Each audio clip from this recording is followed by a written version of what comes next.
নাহৰকটীত পোন প্ৰথমবাৰৰ বাবে নিৰ্মাণ হ'বলগীয়া ডিজিটেল লাইব্ৰেৰী তুৰণ মুকলিৰ প্ৰস্তুতি উন্মোচন কৰিব বিধায়ক তৰংগ গগৈদেৱে। ছ'চাইটি ফৰ বলিমৰা থান সীতাকুণ্ড পৰ্যটন প্ৰকল্পয়ে সমাজৰ বিভিন্ন ধৰণৰ উন্নয়নমূলক কাম কাজ বুৰঞ্জী প্ৰসিদ্ধ সম্পদক চৰকাৰ আৰু ৰাজ্যক দৃষ্টি আকৰ্ষণ কৰাৰ লগতে ছাত্ৰ ছাত্ৰীক ঐতিহাসিক ক্ষেত্ৰ প্ৰদৰ্শন কৰি আহিছে। ডিব্ৰুগড় জিলাৰ নাহৰকটীয়া টিংখং আৰু টেঙাখাট ৰাজহ চক্ৰৰ অন্তৰ্গত পুৰণিকলীয়া বুৰঞ্জী প্ৰসিদ্ধ ঐতিহাসিক সম্পদসমূহক সুৰক্ষা সংৰক্ষণ প্ৰচাৰ প্ৰসাৰ কৰি অসম চৰকাৰক দৃষ্টি আকৰ্ষণ কৰা সৌন্দৰ্য বৰ্ধন সংবৰ্ধন ক্ষেত্ৰ উন্নয়ন বৃক্ষৰোপণ গ্ৰাম্য পৰ্যটনৰ ভেটি টনকিয়াল কৰা আদি বিষয়ক লৈ ডিব্ৰুগড় জিলাৰ আগশাৰীৰ মহাবিদ্যালয় যেনে নাহৰকটীয়া টিংখং নামৰূপ টেঙাখাট দুলীয়াজান মহাবিদ্যালয়ৰ সহযোগত কাৰ্য কৰি আহিছে আৰু এতিয়া আদৰ্শ লাইব্ৰেৰী নিৰ্মাণৰ বাবেও আগবাঢ়িছে। আদৰ্শ ডিজিটেল লাইব্ৰেৰীৰ নিৰ্মাণ কাৰ্যৰ প্ৰথম কাৰ্যসূচী অহা ইংৰাজী 9/11/2025 তাৰিখ দেওবাৰে দিনৰ 11 বজাত নাহৰকটীয়া বিধানসভা সমষ্টিৰ সন্মানীয় বিধায়ক তৰংগ গগৈদেৱে পৰশমণি হাজৰিকা সোঁৱৰণী তোৰণ মুকলি কৰিব। তোৰণ মুকলি কৰা দিনা গায়ন বায়ন বৰগীত দিহানাম ঝুমুৰ আদি পৰিৱেশন কৰাৰ বাবে ব্যৱস্থা কৰা হৈছে। তোৰণ মুকলি এই অনুষ্ঠানলৈ বিদ্যালয় মহাবিদ্যালয় দল সংগঠন সন্মানীয় ৰাইজক অতি সাদৰে নিমন্ত্ৰণ জনোৱাৰ লগতে উপস্থিতি কামনা কৰিছে নিৰ্মাণ সমিতিয়ে। Bureau report Assam north east news live.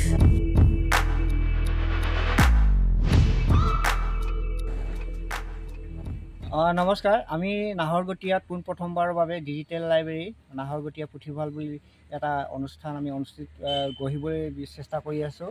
আমি এই ডিজিটেল লাইব্ৰেৰীটোত পুথিভঁৰালত 1 লাখ কিতাপ সংগ্ৰহ কৰিবলৈ আমি এটা লক্ষ্য বান্ধি লৈছোঁ। যিহেতু আমি ভৱিষ্যত প্ৰজন্মৰ বাবে ডিজিটেল যুগৰ লগত আমি সমানে আগবাঢ়ি যাবলৈ আমি চেষ্টা কৰিছোঁ আৰু বলিমৰা থান সীতাকুণ্ড পৰ্যটন প্ৰকল্পৰ আৰু ডিব্ৰুগড় জিলাৰ আগশাৰী 5খন মহাবিদ্যালয় যেনে নাহৰকটীয়া মহাবিদ্যালয় টিংখাং মহাবিদ্যালয় নামৰূপ মহাবিদ্যালয় দুলীয়াজান মহাবিদ্যালয় আৰু টেঙাখাট মহাবিদ্যালয় বুৰঞ্জী বিভাগৰ সহযোগত আৰু নাহৰকটীয়াবাসী ৰাইজৰ সহযোগত আমি নাহৰকটীয়া বিধানসভাৰ সমষ্টিৰ হয়তো ডিব্ৰুগড় জিলাৰ ভিতৰতে এটা ৰাজহুৱা ডিজিটেল লাইব্ৰেৰী নিৰ্মাণ কৰিবলৈ আগবাঢ়িছোঁ। অহা 9 তাৰিখে নাহৰকটীয়া বিধানসভা সমষ্টিৰ কৰ্মদক্ষ বিধায়ক শিক্ষা সাংস্কৃতিক যাতায়ত আদিৰ সকলো দিশতে সফল হ'বলৈ আগবাঢ়ি গৈ আছে। তেখেত আহি আমাৰ এই ডিজিটেল লাইব্ৰেৰীৰ তোৰণ মুকলি কৰিবলৈ দিন স্থিৰ কৰা হৈছে আৰু আমি এই অনুষ্ঠানটোত আমি সকলোকে দল সংগঠন সকলো ৰাইজক আপোনালোকৰ চেনেলৰ যোগেদি আমি নিমন্ত্ৰণী হৈ আগবঢ়াইছোঁ যাতে আমাৰ এই অনুষ্ঠানটি সাফল্যমণ্ডিত কৰিবলৈ পাৰোঁ। খালি আমাক আপোনালোকক অলপ সময় দিয়ক, আমি আপোনালোকক এটা ভাল ডিজিটেল লাইব্ৰেৰী দিম বুলি আমি চেষ্টা কৰিছোঁ। আগন্তুক দিনত আমি আপোনালোকৰ সহায় সহযোগ পাম বুলি আশা ৰাখি সকলোকে নিমন্ত্ৰণী হৈ আগবঢ়াই মই ইমানতে সামৰণি মাৰিছোঁ। ধন্যবাদ।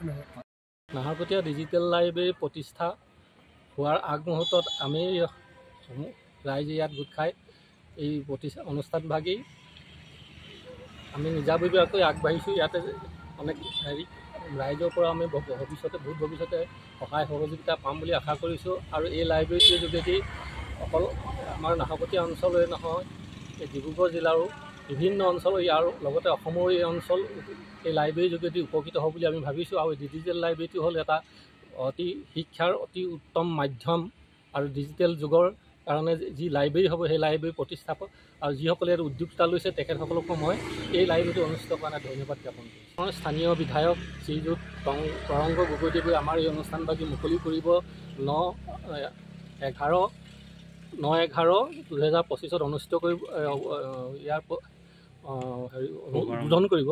গতিকে সকলো ৰাইজকে আজি আমি সেই অনুষ্ঠানভাগিত উপস্থিত থাকিবলৈ সাদৰে অনুৰোধ জনাইছোঁ। নমস্কাৰ, যিহেতু আমাৰ নাহৰকটীয়া সমষ্টিত এটা ডিজিটেল লাইব্ৰেৰী নিৰ্মাণৰ অৰ্থে এটা প্ৰস্তুতিকৰণ চলি আছে, তাৰ শুভাৰম্ভ অহা 9 তাৰিখে আমাৰ নাহৰকটীয়া সমষ্টিৰ মাননীয় বিধায়ক শ্ৰীযুত তৰংগ গগৈ ডাঙৰীয়া আহি উদ্বোধন কৰিব। সেয়েহে এই উদ্বোধনী অনুষ্ঠানত সমূহ ৰাইজক আমি যাতে এই অনুষ্ঠানটো যাতে আহি উপস্থিত থাকি যাতে সাফল্যমণ্ডিত কৰি তোলে তাৰ বাবে আমি সকলোলৈ আমি কৰ্মপতি সেৱা জনাই আমি নিমন্ত্ৰণী হৈ আগবঢ়াইছোঁ। ধন্যবাদ।